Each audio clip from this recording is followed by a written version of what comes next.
subscribe. Hi everybody and welcome. My name is Alison, the online piano and the online violin tutor. Today is a tutorial or kind of some information on hand independence. A lot of you have commented and requested me to do a video on hand independence on the piano. Now, I would say that hand independence is one of the most challenging and one of the most important aspects of playing the piano, and it has a lot to do with brain coordination, and it's also related to the type that it's related to the type and amount that the brain has to process at the same time. So imagine the old kind of pat your head and rub your tummy kind of thing. It's quite difficult to do, or just imagine a drummer having to do several things, a certain rhythm in one hand, a certain rhythm in the other hand, and his foot's doing something else completely different. So it's a whole kind of hand, brain, eye kind of coordination going on there. But of course it's very important in the piano because the whole piano is based on hand independence. With the violin it's a little bit different because your left hand is just operating the fingers and the notes, and the right hand is operating the bow. So the right hand is just moving up and down in relation to what the left hand is doing, but the left hand is the key factor. So you only really have to concentrate on what the left hand's doing. The right hand just kind of goes along for the ride.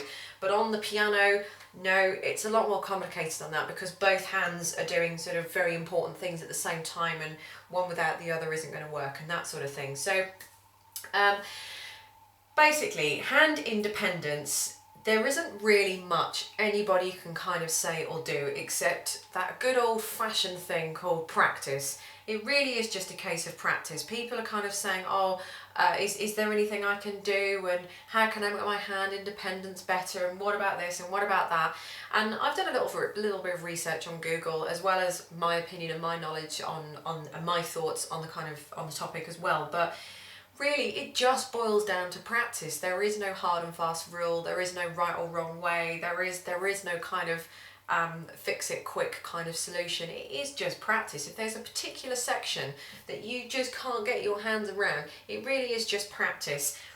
Having said all that, there are a few kind of exercises that I can demonstrate and show you today that might help you with some hand independence. But bottom line is, if you're stuck on a bit that involves hand independence and you can't get your head around it, then it is just a case of practicing.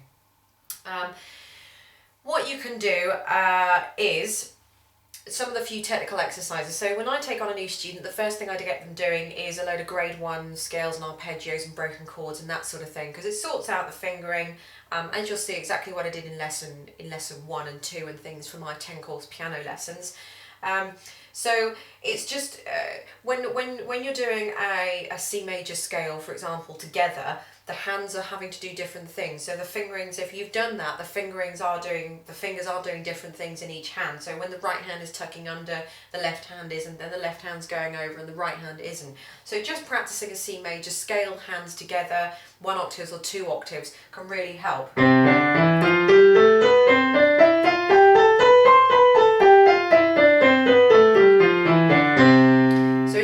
My hands are doing sort of different things there. So I'm sure most of you are probably familiar with scales and things, but if you're not, go and get yourself a scale book. They're not very expensive to buy, and start going through scales. If you want to help yourself with hand independence when sometimes practicing slowly isn't good enough, then as well as the age-old kind of practice thing, go back and do scales and arpeggios. Honestly, they are so useful. They will help. And without scales and arpeggios, you can end up really, really struggling. So doing all your technical exercises and things, scales, arpeggios, broken chords, chromatics, all that kind of stuff is really, really 100% going to help you with your hand independence. There is kind of other exercises that I've been sort of playing around with that you can kind of have a go at, and I'll play a few now.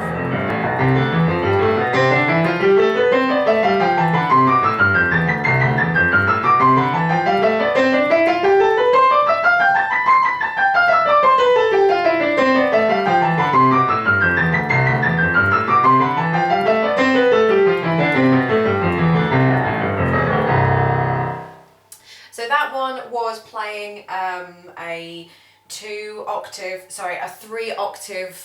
scale there, and then I broke out into doing a 2-octave contra motion and back in where I kind of started the country motion. My hands are an octave apart at this point, and then I went up and did another 2 octaves of the scale. Then I came back 2 octaves, so I was around the middle C area. Then I did another country motion going out, another country motion going in, and then I carried on doing my kind of 2-3 octave scale back down to the bottom there. So that's one option you can do. You can just use that concept, and you can do exactly the same thing when you're doing country motions as well.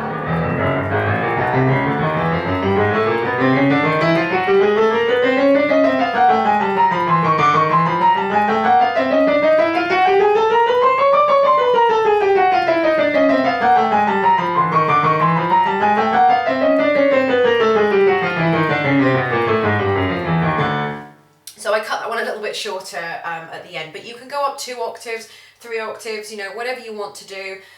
So I just did a chromatic coming up to around about the middle C area, broke out into a country motion, came back in again, carried on my original chromatic scale going up, then went back down again, got to the middle, country motion going out, country motion coming in, and then followed the scale back down to the end there. So that's really good because the hands are doing different things, the hands are going in and out.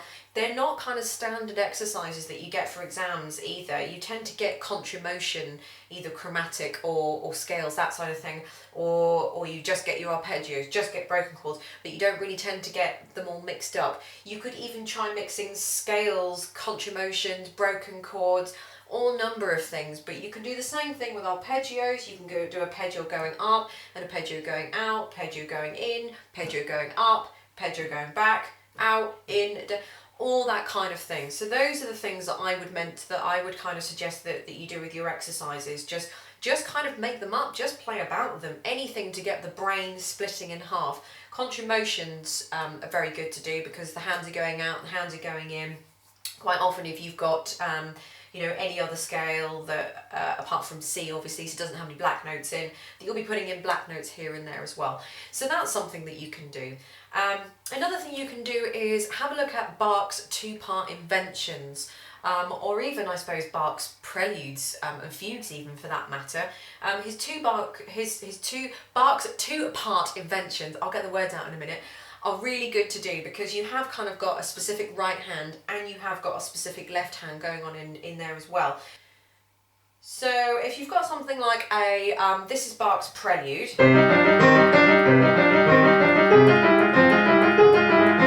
Something like that, where you've got relentless semiquavers in the right hand, relentless semiquavers in the left hand.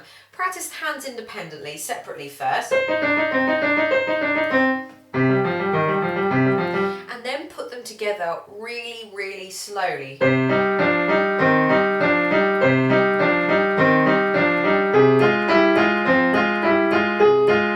So you really do drill that into the brain, but I think the key to this is to play it super duper, super slow.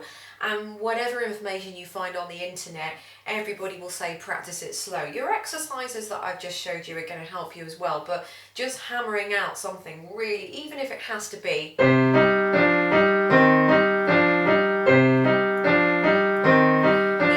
if it has to be so slow, you just don't want to do it anymore, you know, but it's going to hammer it into your brain, and it's going to be really, really good for you to do as well. And then you can kind of take it up a notch. You can even tie it in with a metronome if you really want to, but just really slow practice.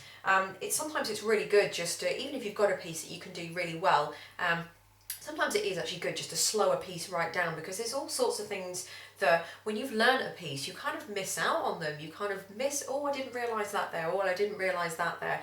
It's almost like when you watch a film the second time around, you catch things the second time around that you didn't necessarily catch the first time around, even though you were watching the film the first time around and you got the story. The second time around, because you don't have to concentrate so much on trying to follow the characters and what's happening, you know, you pick up little things. So it's the same as just practicing really slowly. You need something that's going to hammer into your brain. So another idea that I thought you can do is have one of your hands do something like a scale or the piece that you're doing or anything like that, and have your left hand or the other hand doing something completely different. And by that I mean, for example, this is my iPod Touch here, so I'm going to see if I can try and get my right hand to do a scale of C. I've never actually done this before, and I'm going to try and fiddle about with my iPod. I'm in a bit of a strange position here because I'm trying to kind of show you guys that I'm actually moving some things on the screen as well. So I'm not going to be doing anything particular, I'll just be kind of playing around with it. But my right hand's just going to do the scale of C, for example, as at the same time I'm trying to fiddle around with my iPod.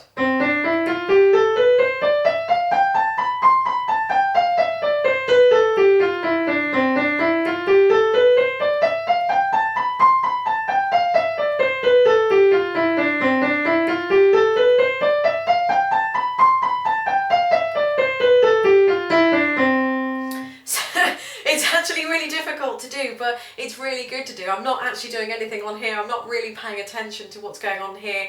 I'm not paying attention to what's going on here on in my right hand as well. But that's going to help you with your hand independence. Then swap over. Just, I don't know, just type out an email or type something out. You might be able to pull up your notes or whatever it is that you've got on your iPad and just be trying to type in or text a friend, something like that, while you're trying to do something else in the left hand. Even if you're trying to do something that's not related to the music, it's going to help because your brain's doing one thing, your eye's doing something else. The brain doesn't know whether it's coming or going, up and down, what's happening. So that's a really good kind of I guess just a silly idea that you can do, but it's all going to help and it's going to work as well.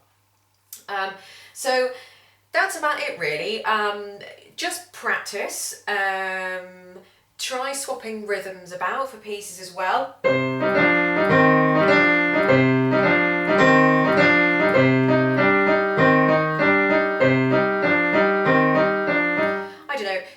You can try anything with the pieces, so swap the rhythms about, try some Bach's two-part inventions or prelude, something like that, playing super slow, and so you hammer it into your brain. And the other thing was try and have one hand doing something, texting a friend or whatever, while the other hand's doing a scale or playing, you're texting away, or try and play your piece and talk to somebody as well. It's all sorts of things that it's going to make the hand.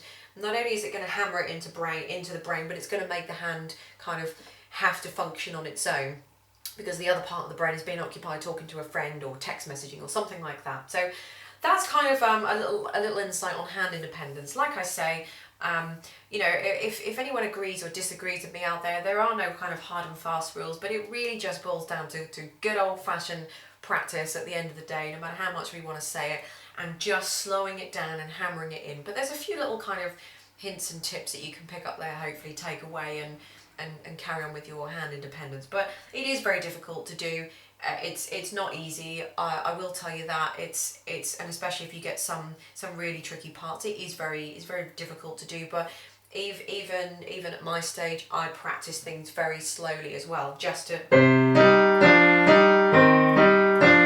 really hammer it into my brain. So I do that as well, and you'll find a lot of pianists and a lot of world famous pianists play things really slowly as well. A lot of people think that, it just comes to them like that. Well, they've got to start a piece at some point, so they will be playing it slow and kind of hammering it out in that way as well.